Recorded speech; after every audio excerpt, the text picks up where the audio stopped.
जब ल्यूकोसाइट जब एक्टिवेट होता है ना, तब आप उन्हें जो भी दिखे बैक्टीरिया दिखता है खा जाते हैं। कैसे? फेगोसाइटोसिस करके। मेरा एक न्यूट्रोफिल रिकॉग्नाइज कैसे कर रहा है कि कौन सा सेल है। सर आंखें हैं क्या न्यूट्रोफिल के पास? देखो आंखें तो है नहीं उसके पास। अब आपको समझाते हैं होता क्या। पहले पता लगाएगा ना, ऐसा भैया पागल आदमी थोड़ी है न्यूट्रोफिल कि भैया चक्कू लेके घूम रहा है मार्केट में, जो भी दिखा उसे मार दिया, ऐसे तो पूरी बॉडी खत्म हो जाएगी। तो यहाँ पे मैं आपको दिखाने वाला हूँ पूरा फेगोसाइटोसिस, और ये रियल माइक्रोस्कोप की एक वीडियो है। यहाँ पे आप देख पा रहे हो ये अपना पूरा न्यूट्रोफिल है और ग्रीन कलर से आपको बैक्टीरिया दिख रहे होंगे। अब मैं आपको दिखाऊंगा एक सेल दूसरे सेल को खाता कैसा है। यहाँ पे आप क्लियर देख पा रहे हो कि न्यूट्रोफिल है। अब न्यूट्रोफिल को जैसे ही बैक्टीरिया दिख रहे हैं ना, न्यूट्रोफिल पागल हो चुका है, उसे तलब लग रही है और ये तुरंत क्या करा, न्यूट्रोफिल ने गया और बैक्टीरिया को इस तरीके से खा गया। देख रहे हो आप? एक तरीके से देखा जाए तो ये बॉडी का स्वच्छ भारत अभियान चल रहा है, जिसके अंदर वैशी दरिंदा न्यूट्रोफिल जो है बैक्टीरिया को देख के ही इंगल्फ कर जाता है। लेकिन अपने लिए तो बहुत अच्छी बात है, कम से कम इम्यूनिटी प्रोवाइड तो कर रहा है। सो अब मैं आपको पूरा थ्योरी में एक्सप्लेन करता हूं किस तरीके से फेगोसाइटोसिस होता है। और देखो अभी ये पूरी कहानी चल रही थी एक्यूट इन्फ्लामेशन पे। कहानी अपन ने पिछली वीडियो में खत्म करी थी कि भैया क्या होता है, अपने जितने भी न्यूट्रोफिल है, ल्यूकोसाइट जो है, वो सारे के सारे क्या करते हैं, अपने जहां पे इन्फेक्शन हुआ है वहां पे अपने एकत्रित हो जाते हैं। तो इसका अगर पार्ट 2 नहीं देखा तो प्लीज वो वीडियो देख लो, बिकॉज मैं एक ना कहानी के फॉर्म में पूरा एक्यूट इन्फ्लामेशन पढ़ा रहा हूँ, पैथोलॉजी। सो यहाँ पे मान लीजिए अपना टिश्यू में इंजरी हुई है या फिर कोई बैक्टीरिया वगैरह है, तो अपन ने क्या करा, अपन ने बहुत सारे जितने भी न्यूट्रोफिल प्रेजेंट जो होते हैं उनको अपन ने यहाँ पे at the site of injury पे अपन ने एकत्रित कर लिया है। This is known as leukocyte recruitment. ये स्टेप नंबर 1 था अपने सेलुलर इवेंट का। अब स्टेप नंबर 2, अब क्या हुआ भैया, इतने सारे न्यूट्रोफिल तो आ गए भैया जहां पे अपनी इंजरी हुई है, लेकिन अब ये करे तो करे क्या? जाहिर सी बात है, अब इनको करना है तो करना क्या है साहब। कोई न्यूट्रोफिल आराम से बैठे हैं, बिहारी है ना, लिट्टी चोखा दबा लिया, छीनी दबा लिया, बैठे हैं, क्या करें साहब, समझ में नहीं आ रहा। अब आ रही है न्यूट्रोफिल्स को एक्टिवेट करने की, जिसे अपन बोलते हैं स्टेप नंबर 2, ल्यूकोसाइट एक्टिवेशन। जब ल्यूकोसाइट जब एक्टिवेट होता है ना, तब उन्हें जो भी दिखे बैक्टीरिया दिखता है खा जाते हैं। कैसे? फेगोसाइटोसिस करके। मैंने आपको स्टार्टिंग में वीडियो दिखाती, डेड सेल दिखे उसे खा जाते हैं। So this is known as activation, और यही आज का सबसे इंपॉर्टेंट पार्ट है, क्योंकि आपके दिमाग में अगर आप एक मेडिको हो तो एक क्वेश्चन आना चाहिए कि सर एक न्यूट्रोफिल को कैसे मालूम कि अच्छा वाला टिश्यू कौन सा, मतलब एक नॉर्मल सेल और एक बैक्टीरिया के सेल में एक न्यूट्रोफिल रिकॉग्नाइज कैसे कर रहा है कि कौन सा सेल है। सर आंखें हैं क्या न्यूट्रोफिल के पास? देखो आंखियां तो है नहीं उसके पास। अब आपको समझाते हैं होता कैसा है। सबसे पहले अपन आते हैं टाइप ऑफ ल्यूकोसाइट इन्फिल्ट्रेट। देखो जब भी एक्यूट इन्फ्लामेशन होता है तो हमेशा सबसे पहले ब्लड वेसल से बाहर आता है न्यूट्रोफिल, ठीक है। करीबन पहले 6 से 24 आवर तक अपने टिश्यू के अंदर न्यूट्रोफिल होते हैं। बाद में क्या होता है, अपने ब्लड वेसल से न्यूट्रोफिल जैसे ही अपने WBC होते हैं मोनोसाइट, वो भी बाहर आ जाते हैं। और मोनोसाइट क्या करते हैं, मोनोसाइट का एक काम है, चल लब साइड में हो जा। मोनोसाइट सीधा जैसे ही सबसे पहले न्यूट्रोफिल आए, न्यूट्रोफिल के बाद न्यूट्रोफिल के पीछे पीछे मोनोसाइट आ जाते हैं, और मोनोसाइट सीधा न्यूट्रोफिल को बोलते हैं चल साइड में हो जा। मेरे कहने का आपसे तात्पर्य है बाद में मोनोसाइट न्यूट्रोफिल को रिप्लेस कर देंगे। जितने भी न्यूट्रोफिल हैं उनको साइड कर देते हैं और मोनोसाइट उसे रिप्लेस कर देते हैं। So neutrophil are replace by monocyte in 24 से 48 आवर। तो 24 से अपना 48 आवर के बीच में न्यूट्रोफिल को मोनोसाइट रिप्लेस कर देते हैं। इसमें MCQ बहुत सारे बनते हैं, याद रखना। अब अपन यहां पे आ जाते हैं ल्यूकोसाइट एक्टिवेशन, जो अपना आज का मुद्दा है। एक्टिवेट होगा फेगोसाइटोसिस से करेगा। देखो सीधी सी बात है, अब कैसे पता एक न्यूट्रोफिल को कि बैक्टीरिया कौन है और अच्छा टिश्यू कौन है? तो सीधी बात है, यहां पे कंसेप्ट अपना आता है पैटर्न रिकॉग्नाइजेशन रिसेप्टर्स का। जी हाँ, ये एक बहुत ही शानदार कंसेप्ट है। अब क्या होता है, जो एक न्यूट्रोफिल जो होता है ना बेटा, अपने न्यूट्रोफिल पे कुछ रिसेप्टर प्रेजेंट होते हैं। ये मान लो रिसेप्टर नंबर 1 है और एक अपना होता है रिसेप्टर नंबर 2। ये जो रिसेप्टर नंबर 1 और जो रिसेप्टर नंबर 2 होते हैं ना, इन्हीं रिसेप्टर को अपन बोलते हैं पैटर्न रिकॉग्नाइजेशन रिसेप्टर्स। का नाम इसकी पहचान बता रहा है। ये क्या करते हैं, ये रिसेप्टर अपने बैक्टीरिया से जाके जुड़ जाते हैं और फिर न्यूट्रोफिल को मालूम चल जाता है, अच्छा हाँ भाई तू बैक्टीरिया है या तू डेड टिश्यू है। समझ रहे हैं आप? सो इन रिसेप्टर के कारण न्यूट्रोफिल को मालूम चलता है डेड टिश्यू कौन सा है और नॉर्मल टिश्यू कौन सा है। तो अब पैटर्न रिकॉग्नाइजेशन रिसेप्टर मैंने आपको बताया 2 प्रकार के होते हैं। एक अपना हो गया टोल लाइक रिसेप्टर। जी हाँ, टोल लाइक रिसेप्टर। ये रिसेप्टर जो है न्यूट्रोफिल में प्रेजेंट होते हैं और ये क्या करते हैं, they can recognise extracellular and ingest microbe, सीधी सी बात है, ये रिसेप्टर जो है जो सेल के बाहर जितने भी अपने माइक्रोब होते हैं, जस्ट लाइक बैक्टीरिया, उनको पहचान लेते हैं। कैसे? बैक्टीरिया के ऊपर लगा अपना होता है पॉलीसेकेराइड, ये उसको पहचान लेते हैं। बैक्टीरिया कुछ अपना निकालता है एंडोटॉक्सिन, ये उसके कारण पहचान लेते हैं। जैसे कि मान लीजिए यहाँ पे मेरा न्यूट्रोफिल है और ये मेरा रिसेप्टर नंबर 1 है जो कि टोल लाइक रिसेप्टर, और ये मेरा है बैक्टीरिया। अब बैक्टीरिया पे क्या प्रेजेंट है? अपना प्रेजेंट है लिपोपॉलीसेकेराइड। लिपोपॉलीसेकेराइड क्या करता है? डायरेक्टली न्यूट्रोफिल के टोल लाइक रिसेप्टर से जुड़ जाता है और फिर न्यूट्रोफिल को मालूम चल जाता है अरे यार ये तो बैक्टीरिया है, फिर ये न्यूट्रोफिल जो है इस बैक्टीरिया को खा जाता है। वही स्वच्छ भारत अभियान स्टार्ट हो जाता है अपना। एक अपना होता है टोल लाइक रिसेप्टर। वैसे ही कुछ और रिसेप्टर भी प्रेजेंट होते हैं, इनको अपन बोलते हैं इन्फ्लामासोम्स। इन्फ्लामासोम जो है ये रिसेप्टर नंबर 2 है। Inflammasome it is a multi protein complex. Inflammasome जो है ऐसे रिसेप्टर हैं जो कि मल्टी प्रोटीन से बने हैं and can recognise product of dead cell. याद रखना, जितने भी डेड सेल होते हैं, मतलब जो सेल मर गए हैं, आप देखो जब भी नॉर्मली अपनी बॉडी के अंदर इन्फ्लामेशन होगा सो कुछ सेल मरेंगे। सो जो सेल मर गए हैं अपनी बॉडी के, या फिर जो बैक्टीरिया के सेल में मर गए हैं अपनी बॉडी के, जो डेड सेल हैं, अब जो मरे हुए सेल जो होते हैं ना, उनसे निकलता है डेड सेल का जो एक प्रोडक्ट होता है। मतलब जो सेल मर जाता है तो वो कुछ प्रोडक्ट दे देता है। जैसे कि भाई मैं मर गया अभी तो मेरी एक लाश बच जाएगी ना, वैसे ही डेड सेल ना कुछ प्रोडक्ट छोड़ जाते हैं, जैसे कि यूरिक एसिड हुआ, है ना, माइक्रोबियल प्रोडक्ट्स हुए। सो यूरिक एसिड, माइक्रोसोमियल प्रोडक्ट्स इस रिसेप्टर पर जुड़ते हैं और इन्फ्लामासोम एक्टिवेट हो जाते हैं। न्यूट्रोफिल को मालूम चल जाता है नहीं भाई ये जो है डेड सेल है। ठीक है। Triggering of inflammasome cause activation of interleukin 1। याद रखना, जैसे इन्फ्लामासोम एक्टिवेट होते हैं, जैसे ये रिसेप्टर जो है न्यूट्रोफिल पे, रिसेप्टर नंबर 2 इन्फ्लामासोम, इस पे जैसे ही अपने डेड सेल के प्रोडक्ट आके जुड़ते हैं तो क्या होता है? न्यूट्रोफिल एक्टिवेट होंगे और एक्टिवेटेड न्यूट्रोफिल क्या करते हैं? अपना एक्टिवेट कर लेते हैं इंटरल्यूकिन 1 को। This in turn recurrent leucocyte which phagocyte and destroy the dead cell. इसके कारण क्या होता है? जितने भी न्यूट्रोफिल हैं, अब क्या होता है ना, इन्फ्लामासोम पे जैसे ही डेड सेल का प्रोडक्ट आके चुपका, इन्फ्लामासोम एक्टिवेट हुआ, उसने एक्टिवेट करा इंटरल्यूकिन 1 को। अब ये इंटरल्यूकिन 1 जो है ये एक मैसेंजर की तरह काम करता है। वो जितने भी अपने न्यूट्रोफिल होते हैं सबके पास जा जाके बोलता है, मतलब ये अपना चुगलखोर आदमी है, सारे न्यूट्रोफिल को जाके बोलेगा भैया दिक्कत हो गई, एक्टिवेट हो जाओ। अब बारी आती है जो आज का मेन टॉपिक है। अब न्यूट्रोफिल हो गए हैं एक्टिवेट, अब क्या साहब? अब न्यूट्रोफिल एक्टिवेट हो गया है, अब न्यूट्रोफिल खाएगा, मतलब फेगोसाइटोसिस करेगा, जैसे मैंने आपको बताया था। So what is meaning of phagocytosis? एक डेफिनेशन अगर हम देखें, रॉबिन्स की बहुत प्यारी डेफिनेशन है ये। फेगोसाइटोसिस मैनी ल्यूकोसाइट, जितने भी अपने बहुत सारे जो ल्यूकोसाइट होते हैं, मतलब जितने भी अपने न्यूट्रोफिल हैं, वो क्या करते हैं? दे रिकॉग्नाइज, वो रिकॉग्नाइज कर सकते हैं, वो पता लगा सकते हैं कौन सा डेड सेल है, कौन सा नॉर्मल सेल है। सो अपने न्यूट्रोफिल की खास बात क्या है? वो रिकॉग्नाइज कर सकता है, न्यूट्रलाइज कर सकता है, मतलब कोई बैक्टीरिया तो उसको न्यूट्रल कर देगा, और डाइजेस्ट कर सकता है फॉरेन मटेरियल को, है ना, माइक्रो ऑर्गेनिज्म को और सेल डिब्रिस को, मतलब जो मरे हुए सेल के जो वेस्ट होते हैं, प्रोडक्ट होता है उसको। ठीक है। अब अपन बात करें फेगोसाइटोसिस जो है बेटा, वो होता है टोटल अपना 3 मेन स्टेप में। जी हाँ, सबसे पहले रिकॉग्नाइजेशन एंड अटैचमेंट। डायरेक्टली सुन लो, फेगोसाइटोसिस 3 स्टेप में होता है। सबसे पहले अपन क्या करते हैं? एक न्यूट्रोफिल क्या करता है? रिकॉग्नाइज करेगा, पहले पता लगाएगा कौन सा बैक्टीरिया है, कौन सा डेड टिश्यू है, रिकॉग्नाइज करेगा। स्टेप नंबर 1 पहले पता लगाएगा ना। ऐसा भैया पागल आदमी थोड़ी है न्यूट्रोफिल कि भैया चक्कू लेके घूम रहा है मार्केट में, जो भी दिखा उसे मार दिया, ऐसे तो पूरी बॉडी खत्म हो जाएगी। तो वो पता करता है, बहुत सभ्य आदमी है, स्वच्छ भारत अभियान चला रहा है ना बॉडी के अंदर, वो रिकॉग्नाइज करेगा पहले। जी हाँ, आप कौन है? आधार कार्ड दिखाइए प्लीज।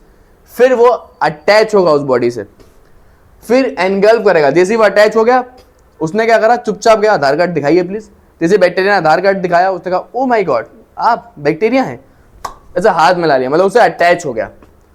जैसे अटैच हुआ तुरंत उसे अंदर खींच लेता, अब आ जाओ बेटा पुलिस की गाड़ी में बैठ जाओ, बैक्टीरिया हो तुम, तुरंत एनगल्फ कर लेता है, उसे खा जाता है। बाद में न्यूट्रोफिल के अंदर बैक्टीरिया आ गया, जेल के अंदर आ गया बैक्टीरिया, फिर उस बैक्टीरिया को मारा जाता है, बहुत ज्यादा अलग अलग प्रकार से मारा जाता है। फ्री रेडिकल्स अपने होते हैं, सुपर ऑक्साइड स्पीसी हैं, नाइट्रोजन की ऑक्साइड स्पीसी हैं, पूरा मैं आपको दिखाऊंगा। डाइजेस्टिव एंजाइम है, एंड में किल करके डाइजेस्ट कर लिया जाता है। अब इसको भी ना एक एनिमेशन वीडियो है, लेकिन वो पहले दिखाने से पहले मैं आपको थोड़ा कंसेप्ट बताना चाहता हूं कि होता कैसा है। आप ये डायरेक्ट देखिए। तो सबसे पहली स्टेप क्या है? Recognition and attachment. तो ये एक अपना न्यूट्रोफिल है, इस न्यूट्रोफिल पे देखो ये बैक्टीरिया जुड़ा, ये बैक्टीरिया है, ये इसके रिसेप्टर पे जुड़ा, ये टोल लाइक रिसेप्टर पे बैक्टीरिया जुड़ गया। जैसे ही बैक्टीरिया जुड़ा क्या हुआ, ये चिपक जाता है बैक्टीरिया, तो यहाँ पे रिकॉग्नाइजेशन एंड अटैचमेंट हो गया। ठीक है, ये आप देखिए, ये बैक्टीरिया को फिर अपन ने क्या करा, 3-4 रिसेप्टर ने आपस में उसको पकड़ लिया। फिर यहाँ पे होता है एनगल्फ। जैसे बैक्टीरिया दिखा न्यूट्रोफिल को, न्यूट्रोफिल क्या करता है, उसमें इस तरीके से उसको एनगल्फ करने लगता है, उसे खाने लगता है और ये पूरा उसे अंदर खा जाता है। तो जब भी खाया जाता है ना किसी भी बैक्टीरिया को, तो वो ऐसी ना थैली सी यहाँ पे बन जाती है, उसे अपन बोल देते हैं फेगोसोम। मैं आपको समझाता हूँ उसका कंसेप्ट क्या है। अब मान लीजिए ये न्यूट्रोफिल की ना क्या प्रेजेंट है, ये सेल मेम्ब्रेन प्रेजेंट है, ये लिपिड की बाइलेयर है, ये न्यूट्रोफिल की सेल मेम्ब्रेन है। ठीक है, अब यहाँ पे एक बैक्टीरिया है, ये मान लीजिए यहाँ पे बैक्टीरिया है। अब क्या होता है, खाया कैसे जाता है, ये जो पूरी की पूरी जो सेल मेम्ब्रेन होती है ना, वो बैक्टीरिया को चारों तरफ से ऐसे घेरती है और एट द एंड बैक्टीरिया को सेल के अंदर ले लेती है। तो क्या होता है, ये बैक्टीरिया प्रेजेंट होता है और इस बैक्टीरिया के चारों तरफ इस तरीके से ऐसी सेल मेम्ब्रेन प्रेजेंट होती है, वो अपने न्यूट्रोफिल के सेल की। तो इस तरीके से खाया जाता है ना, थैली जैसी बनाई जाती है, तो थैली सेल के अंदर तक रहती है।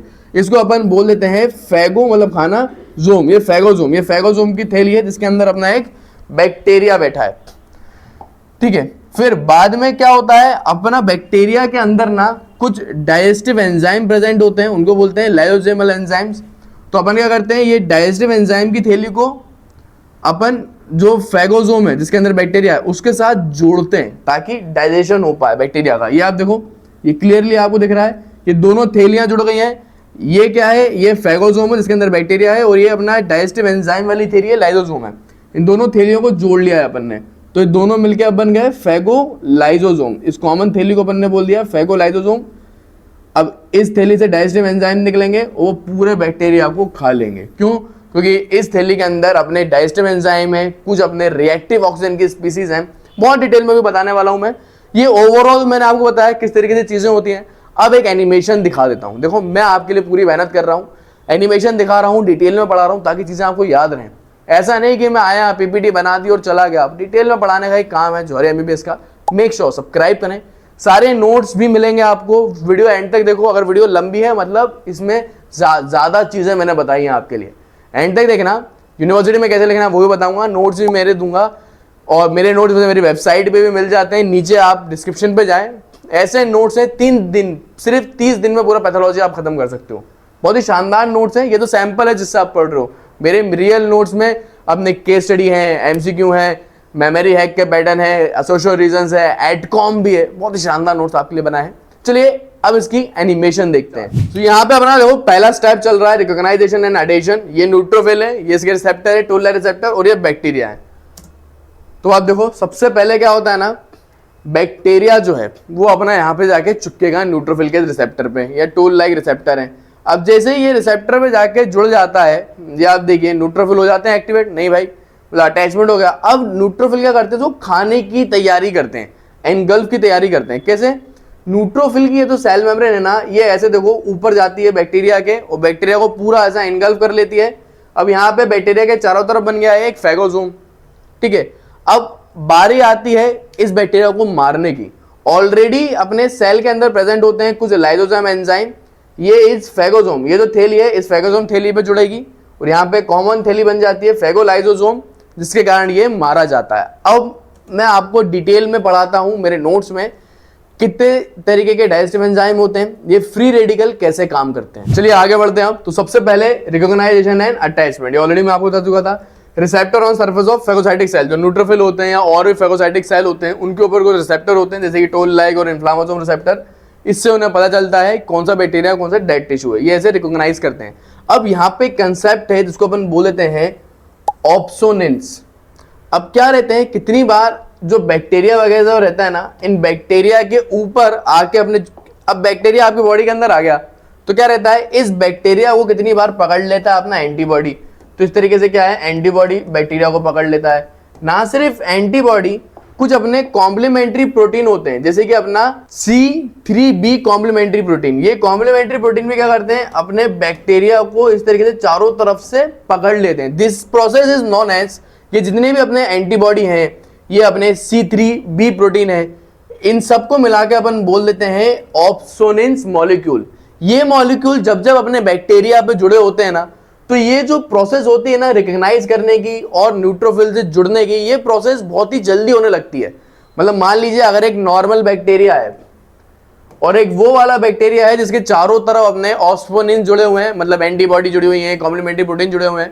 सो अपने पहला बैक्टीरिया और दूसरे बैक्टीरिया में से दूसरा बैक्टीरिया जो है उसको न्यूट्रोफिल पर जुड़ने के चांसेस ज्यादा रहते हैं। तो यहाँ पे यही लिखा हुआ है, बच्चे ये चीज समझ नहीं पाते।